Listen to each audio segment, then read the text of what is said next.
Waalaikumsalam warahmatullahi wabarakatuh. Gimana kabarnya anak-anak? Baik, Bu. Lelah, Bu. Kapan, Bu? Udah siang ya?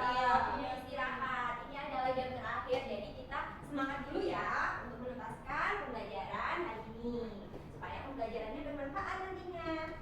Nah, sebelum memulai pembelajaran, kita berdoa bersama dulu ya. Ayo ketua kelasnya dipimpin berdoa, Mbak Tessa. Untuk memulai kegiatan pada hari ini, mari kita berdoa terlebih dahulu. Berdoa mulai. Bismillahirrahmanirrahim. Raditu billahi rabba wa bil islami dina wa bi Muhammadin nabiyyan wa rasula. Rabbi zidni ilma warzuqni fahma. Amin ya rabbal alamin. Semuanya hadir sekarang? Tidak, Bu. Ada. Hadir. Bu, izin keluar negeri. Iya. Di Zimbabwe, Bu. Katanya ke Korea. Ya, Bu. Ke Korea, Bu. Korea. Iya, operasi, Oke, Bu. nanti kita minta oleh-oleh ya. Iya. Oke. Berarti yang tidak masuk hanya Holanda ya. Iya. Semuanya ini tadi semangat apa tidak? Semangat. Untuk lebih semangat kita nyanyi bersama-sama dulu ya. Ayo berdiri dulu sebentar. Kita menyanyikan lagu Profil Pelajar Pancasila.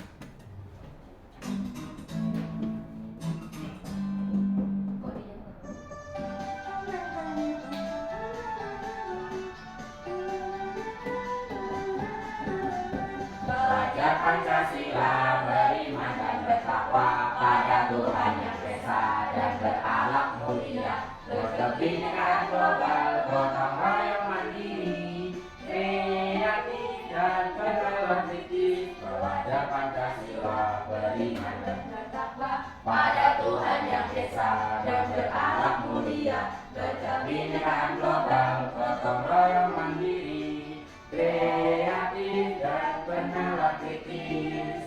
Terima kasih semuanya didengar ya. Iya.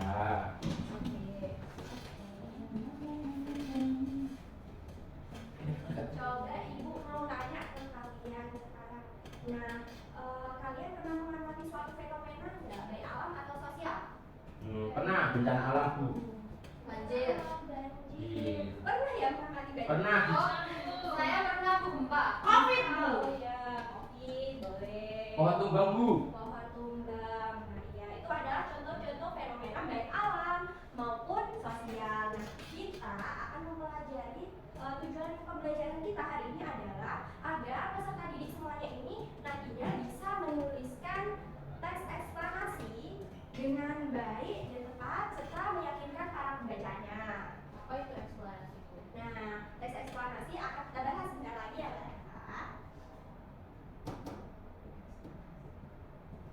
Coba diperhatikan ya di depan.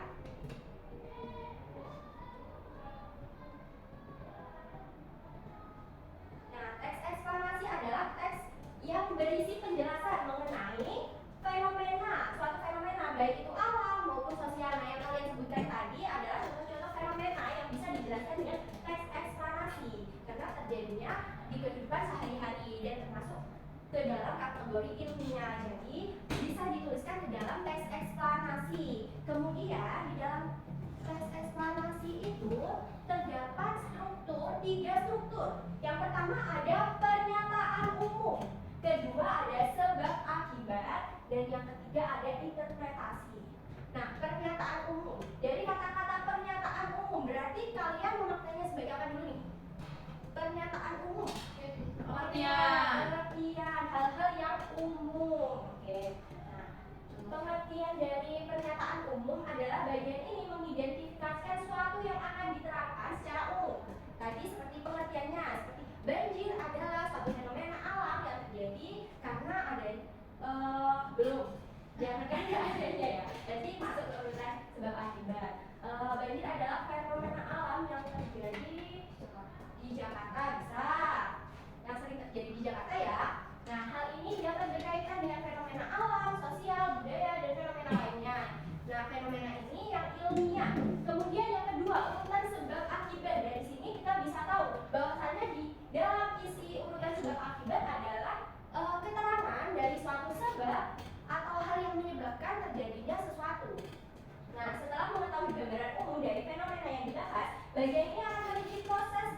kejadian yang relevan dengan fenomena yang diterangkan sebagai jawaban atas bagaimana dan mengapa. Jadi untuk mencirikan dari urutan sebab akibat itu ada kata-kata bagaimana dan mengapa. Jadi ada bagaimana fenomena alam terjadi.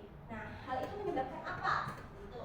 Kemudian di bagian interpretasi. Pada bagian ini berisi kesimpulan atau interpretasi dari fenomena yang dibahas. Jadi kita bisa menyimpulkan dari seluruh hal yang kita tulis sudah di dalam interpretasi ini.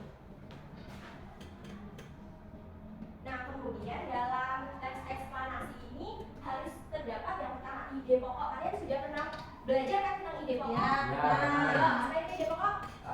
Pikiran Bu, yang pertama dalam teks. Dalam sebuah apa? Paragraf. Paragraf. Jadi di dalam satu paragraf ya, itu ada ide pokok. Kemudian kalimat utama. Apa itu kalimat utama? Kalimat yang berisi gagasan utama di dalam ide pokok. Jadi kalimat utama itu terdapat pada ide pokok. Setelah kita menemukan ide pokok, maka kita bisa menemukan kalimat utamanya dalam satu teks. Kemudian yang terakhir ada kalimat penjelas. Kalimat penjelas adalah kalimat yang berisi pengembangan, uraian atau rincian sebagai penjelasan dari kalimat utama. Jadi kalian bisa membuat kalimat penjelas ini pengembangan dari ide pokok. Kalian buat dulu ide pokoknya, kemudian kalian membuat kalimat penjelas dari ide pokok itu. Itu dinamakan kalimat penjelas. Berarti kalimat utama itu bisa sama, Bu? Bukan, kalimat utama tidak harus di utama kalimat maksudnya. Betul. Di Ya. awal. Di awal kalimat gitu ya. Tidak, kalimat utama itu bisa berada di akhir maupun di awal. Bahkan bisa di tengah. Tergantung ide pokoknya ada di mana ya. Nah, dari hal ini kalian ada yang ditanyakan dari teks eksplanasi? Ada yang ditanyakan? Contohnya mana, Bu? Contohnya teks eksplanasi, Ibu bacakan ya. Teks eksplanasi tentang banjir. Nah, contohnya, mendengar kata banjir memang sudah tidak asing lagi terdengar di telinga kita. Banjir adalah fenomena alam yang bersumber dari curah hujan dengan intensitas tinggi dan durasi lama pada daerah aliran sungai atau das. Banjir dapat terjadi karena alam dan tindakan manusia. Penyebab alami banjir adalah erosi dan sedimentasi, curah hujan, pengaruh fisiografi atau geofisika dari sungai, kapasitas sungai, drainase lahan, dan pengaruh air pasang. Kemudian, ayo Eka Bayi jangan lama ya. Ya Bu. Kemudian untuk urutan sebab akibatnya, sebagai akibat perubahan tata guna lahan terjadi erosi sehingga sedimentasi masuk ke sungai dan daya tampung sungai menjadi berkurang. Hujan yang jatuh ke tanah, airnya akan menjadi aliran permukaan atau runoff di tanah dan sebagian meresap ke dalam tanah yang tentunya bergantung pada kondisi tanah. Ketika suatu kawasan hutan diubah menjadi pemukiman, hutan yang biasa menahan aliran permukaan cukup besar diganti menjadi permukiman dengan resistensi aliran permukaan kecil akibat adanya aliran permukaan tanah menuju sungai, dan hal ini berakibat adanya peningkatan debit aliran sungai yang besar. Nah, interpretasinya, banjir memang telah menjadi salah satu bencana yang menyebabkan kerusakan besar bagi manusia. Kerusakan terbesar terjadi saat banjir tersebut terjadi di permukaan penduduk sehingga menyeret dan merusak apa saja yang dilaluinya. Oleh sebab itu, kita harus selalu waspada dan mempersiapkan diri menghadapi bencana ini. Nah, ciri-cirinya kita bisa melihat dari pernyataan umum itu ada kata-kata adalah. Dari kata-kata adalah ini berarti kita bisa menyimpulkan bahwasanya ini sesungguhnya adalah pernyataan umum. Kemudian untuk yang kedua, urutan sebab akibat, kita bisa melihatnya dari kata-kata akibat. Sehingga jika ada kata-kata akibat, kita bisa menyimpulkannya bahwa itu strukturnya adalah urutan sebab akibat. Nah, kemudian yang interpretasi adalah kita bisa melihatnya dari bahwa keseluruhan itu ada di interpretasi. Jadi jika ya seperti kesimpulan. Jadi dari pembahasan kita ada yang ditanyakan lagi? Cukup Bu. Cukup. Sudah paham? Sudah paham semuanya ya? Paham. Kalau begitu kalian sekarang tugasnya adalah membuat teks eksplanasi berkelompok ya, berkelompok jadi 2. Sama, Bu.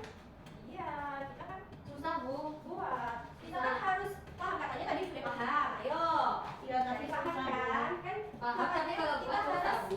berkelompok biar gak susah, gotong royong ya. Nah di situ kalian lihat ada tulisan Banjir. banjir. Nah di situ ada sebab akibatnya. Kalian bisa memilih salah satu atau tadi yang ibu katakan masih ingat semuanya.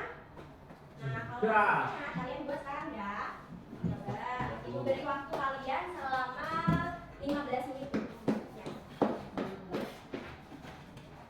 Semuanya maju, Bu. Enggak, salah satu aja yang maju nanti. Kelompok 1 sama 2. Iya, salah satu kelompok saja yang Banjir. maju. Ayo Pak, aku nggak mau jalan. Kamu juga ayo. Kan kelompokan. Masih.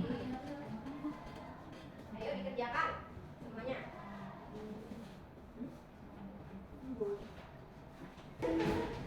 Kucuk. Lu harus ya. Enggak. Minimal berapa? Paragraf. Saya maju Bu. Minimal ya 3. Sebisa kalian. Saya maju. Pasti kamu. Bu Bayu tidak ikut mengerjakan. Aku mati. Kan kamu kelompok ini. Eksplanasi ya. Iya, aku mati. Baik.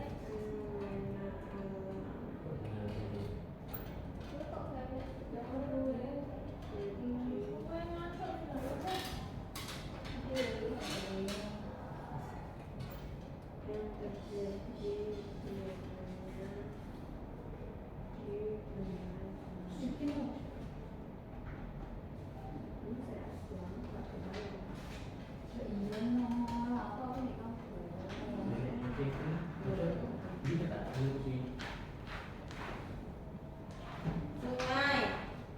Sungai. Akibat. Ya. Oke. Gimana anak-anak? Sudah Apa Bu. ada semuanya? Kelompok 2, Bu. Kelompok 2 maju, Bu. Oh, ada yang mau maju, ayo maju. Bu Rita mau cekot Shopee Bu. Maju gak boleh main HP ya. Ya, di sini saya akan membacakan ekspanasi hasil diskusi kami dari yang kedua.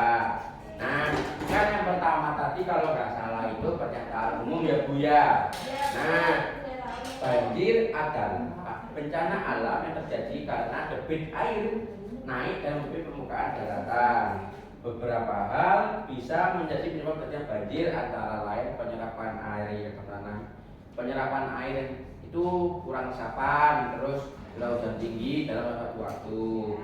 Nah, yang kedua tadi sebab akibat. Selain curah hujan tinggi, ketinggian daratan dan limpahan air dari dataran yang lebih tinggi dapat menyebabkan fenomena alam ini terjadi. Proses terjadinya banjir dapat dari secara ilmiah dan non ilmiah. Faktor ilmiahnya adalah karena tanah tidak sanggup lagi menampung air sehingga air meluap ke daratan. Sementara itu, faktor non ilmiahnya diakibatkan oleh ulah manusia Bu. Ulah manusia sendiri seperti membuang sampah sembarangan, membuang sampah di sungai, terus sehingga membuat aliran airnya terhambat. Bu, yang interpretasi kesimpulan Bu ya. Nah, kesimpulannya fenomena banjir itu bisa dipengaruhi oleh dua faktor, yaitu faktor ilmiah dan non ilmiah yang melibatkan manusia di dalamnya Bu. Sudah. Itu apa? Ilmiah Ilmiah itu yang bisa dijelaskan secara dengan ilmu keilmuan. itu terjadi karena faktor alam ya. Oke, beri tepuk tangan dulu ya. Pulang Bu. Oke. Pulang. Selesai mengerjakan tugas semuanya sudah bisa ya. Sudah. Tugas eksplanasi, ayo Kelompok kita. 1 nggak bisa, Bu. Ayo dikumpulkan dulu ya tugasnya. Sudah selesai. Nah, sekarang ayo kita simpulkan bersama-sama yang telah kita pelajari tadi.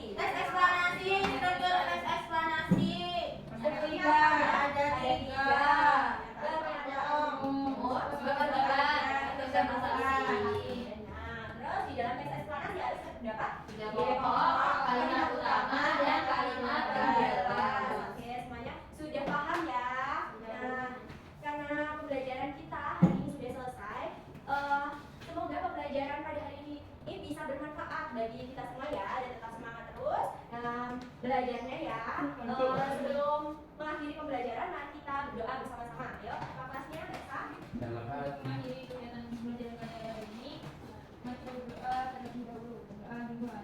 Bismillahirrahmanirrahim. Subhanakallahumma wa bihamdika asyhadu an la ilaha illa anta astaghfiruka wa atubu ilaik. Alhamdulillahirabbil alamin. Oke, terima kasih semua anak-anakku. Kita minta maaf apabila ada salah kata ya. Ibu akhiri wassalamualaikum warahmatullahi wabarakatuh. Waalaikumsalam